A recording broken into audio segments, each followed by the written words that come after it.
Več o tekmi s Francozi v športu iz Katovic se nam bo v živo s prvimi odzivi oglasila Sanja Modrić. Zdaj tudi uradno. Prihodnjo soboto bo prva premierska poroka pri nas. V kabinetu predsednika vlade so potrdili informacijo o poroki Roberta Goloba in njegove partnerke, nekdanje lobistke in spletne vplivnice Tine Gaber. Poročila se bosta v krogu družine in prijateljev, stran od oči javnosti in medijev. Kar pa po prepričanju marketinškega strokovnjaka ne pomeni, da ta življenjska prelomnica ne bo vplivala na premierjevo javno podobo. Žana Vrtačnik. Ti, jaz, midva. Kratek, a poveden prepis pod fotografijo, ki sta jo na Instagramu sinoči objavila premier in njegova partnerka, ravno nasprotno od lanskoletnih, sicer zaigranih pomislekov Tine Gaber. A je možno, da naj nas zveza razpade zaradi basketa? Čeprav tudi te dni brško ne spremljata slovensko izbrano vrsto na evropskem prvenstvu, pa ju torej zaposljuje še sobotno poročno slavje. Poroka bo zasebna in za medije zaprta v krogu družine in prijateljev, brez tujih visokih gostov, so sporočili iz premierjevega kabineta. Omejeno, se pravi na zasebno poroko, brez visokih gostov.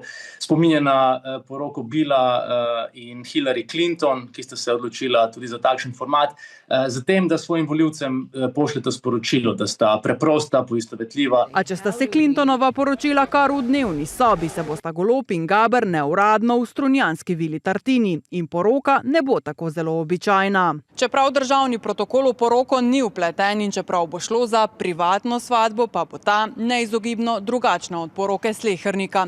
Predsednika vlade bodo na lokaciji spremljali varnostniki. Ker je po funkciji varovana oseba 24 ur na dan, ne glede na to, kaj počne, se temu ne more odpovedati. Golob je sicer v začetku mandata ravno pri varovanju potegnil rdečo črto in ga prenesel z policije na generalni sekretariat. Zame se je zgodilo to, da sem na moji prvi poti v Bruselj, na kateri sta me spremljala dva otroka, eden od njih mladoleten.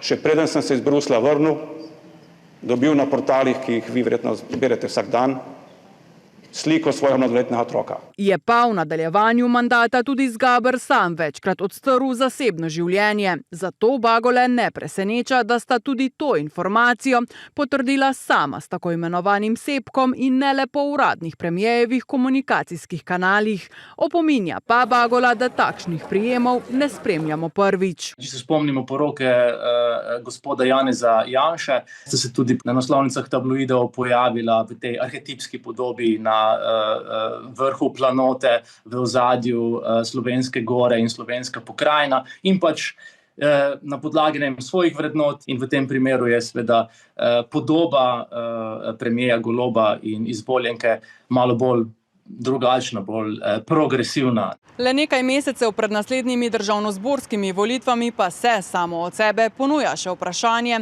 ali bo sicer zasebni dogodek prvega med ministri vplival na njegovo javno podobo, ali računa, da mu bo zasebno veselje prineslo tudi volilnega. Javnost bo od predsednika vlade pričakovala, da mu srce bije za dve. Ne samo za izvoljenko, ampak tudi za državo. V premierjevem kabinetu podrobnosti poročnega dne ne razkrivajo, so pa sporočili, da sta za organizacijo poroke najela zasebno pomoč in da bosta stroške poroke v celoti pokrila sama.